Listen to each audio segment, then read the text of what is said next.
got to say, it's enjoyable to be with an organization where when you have a chat with them, and then you go onto the website and you hear a little bit about the culture, and then you show up at a meeting, they actually sync. So today we're going to be talking about a few of the principles that are explored in leadership and self-deception. We hope that your curiosity is piqued. We hope that you see the profound impact that our mindset actually makes on things. I think this whole concept of true group dentistry versus corporate dentistry, I think you've got that. I think that's there. That's incredibly powerful. It's not just about the methodical approach toward administration, systems, and processes, but it's the very way that we see ourselves, our roles, who we are as individuals and people around us. And I think that's really what makes the difference between the corporate side and the group side. So I admire this organization. It's wonderful to be here and be part of it. I imagine none of you, when you went into dentistry, into the profession, decided you sat down and you thought, you know what, I'd like to someday deal with employee problems. You know what I'd really like to do? I'd like to deal with a lot of turnover. That would be fun. You know what would be great is if we could just deal with customers and patients that just don't really understand reality and expect things that aren't possible. That's what I'd like to deal with. Patients that want us to present as well as if they're the only person in the entire world. I don't think any of you, when you started off, sat down and thought it'd be wonderful to deal with a group of people where the morale is probably winding down, there's intrigue and political stuff going on in an office or in an environment. I don't think that's the goal or the intention with any of these things.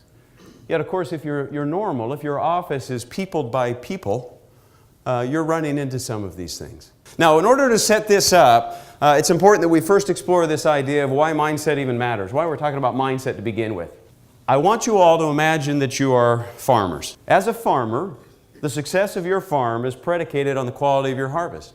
If I have a great harvest, I'm going to be able to take that to market.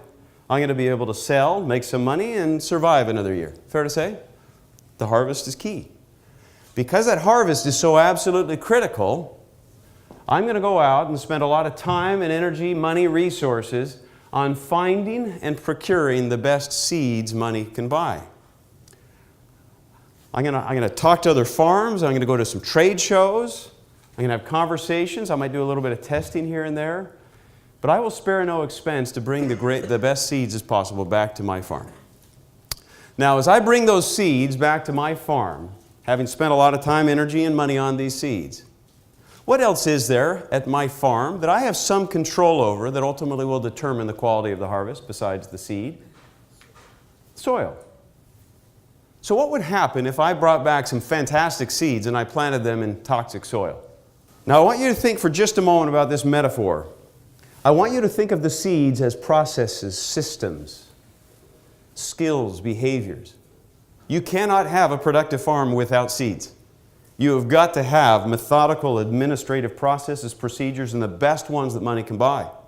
You've got to bring in great skills and behavioral systems and such to deal with the realities of the organizational demands that you're experiencing on a regular basis. But if I'm bringing these seeds back into my own practice and I'm planting them in less than fertile soil, not much is going to come from that. The scary thing is that what I'll often do is blame the seed. Well, this administrative procedure they've given me, or this process, it might have worked great somewhere else, but it's not good for us. We find ways to blame the seed without ever questioning our own soil. Sometimes we neglect to even think about the quality of the soil as we're planting these seeds. Sometimes when you have an organization, it gives you some wonderful best practice seeds that have worked and had great success in other areas. I might bring those back and then try to plant them. And if they fail to give me any kind of a yield, my default will be to blame the seed without giving a lot of thought to the soil into which it's planted. Our mindset is the soil. Our mindset is the way that we see things. It's the way that we see ourselves. It's the way that we see others. It's the way that we see our obligations one to another. It's the way people are experiencing me, the way that people are seeing me, the way that I'm seeing them. This mindset world, which is different than the behavioral world, mindset is what drives behavior. Behavior is what drives results. Oftentimes, the very way that we see the problem is the problem. Just think about this for a moment. If I see an individual as a friend, there are a finite number of behaviors that naturally occur to me to do. Things that I might think about, they naturally occur. They're a friend. There's a lot of different behaviors. If I see somebody as an enemy, there are an entirely different set of behaviors that will naturally flow from that mindset or the way that I would see that individual. Now, there's plenty of overlap. There are behaviors that I would do both with a friend as well as with an enemy. But the very mindset that I have determines the way that that behavior lands on that individual.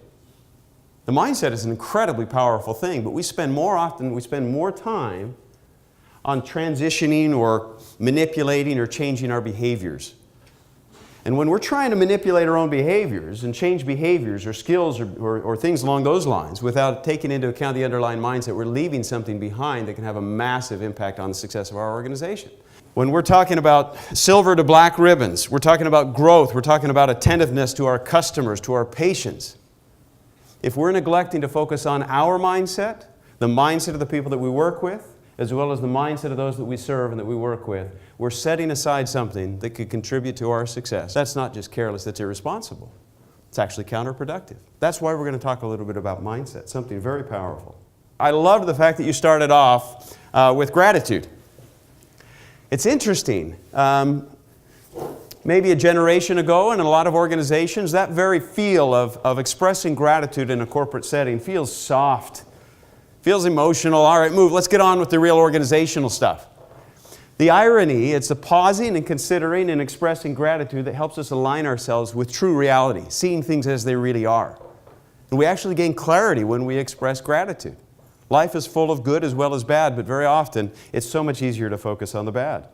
And we pause, we recalibrate, we expand that vision of what reality is. We're in a far better position to deal with the problems and issues of the day when we're grateful. I just love that. That was fantastic.